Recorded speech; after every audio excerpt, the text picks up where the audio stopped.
With me, Shashank Nigam, your host and the CEO of Simplifying. This morning, a friend of mine, an old friend, Atul Devahan, shared with me a link, a link from the blog View from the Wing, which had a story about an American Airlines flight attendant speaking to the CEO, Doug Parker, and saying, you know what, our airline sucks.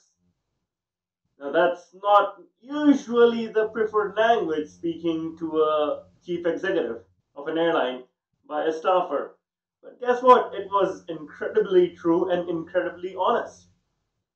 She went on to explain that the service being offered is exactly the same as what our competitors offer, if not worse, and most people can't really differentiate.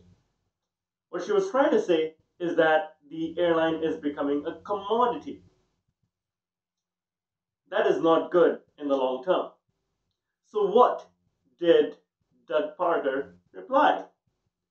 His reply was really about, hey, you know what? We match the standards of our competitors on every route.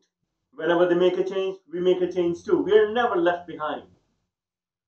What's interesting about that comment is that it's all focused about the competition. It's all about the airline studying its competition, the airline playing catch up or ensuring it's at par, or dumbing down its product to match competition.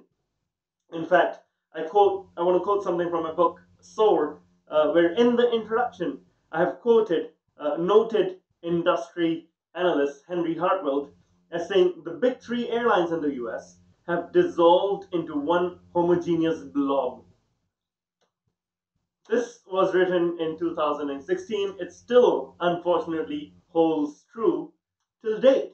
Why is it that the large US airlines, despite making so much profits, are, indifferentiable from one another?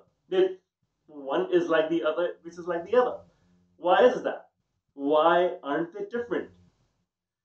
And the reason, if you think about it, really lies in something I've learned from the book, the airlines I featured in Soar, which is the fact that airlines that differentiate themselves, airlines that are no longer commodities, choose to listen to the customer and not the competitor.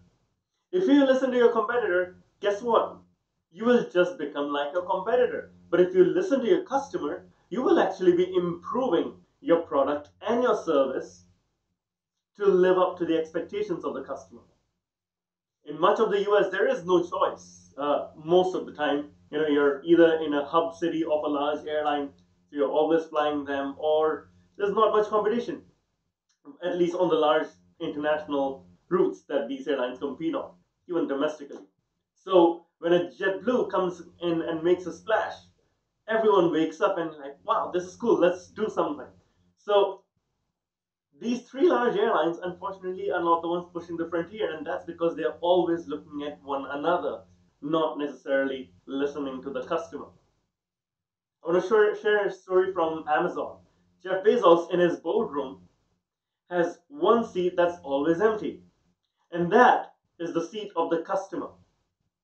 That seat is to resemble the customer being present in the boardroom.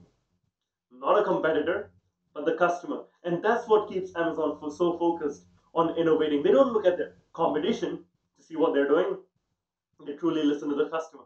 And maybe that's something the large US airlines can take away from Amazon so that in the next 5 years, leveraging on all the profits they've made, they no longer remain a homogeneous blob, as Henry said. Let me know what you think on Facebook, LinkedIn, Twitter, or YouTube. Meanwhile, you guys have a fantastic day, and I will catch you tomorrow. Till then, have a great one. Bye-bye.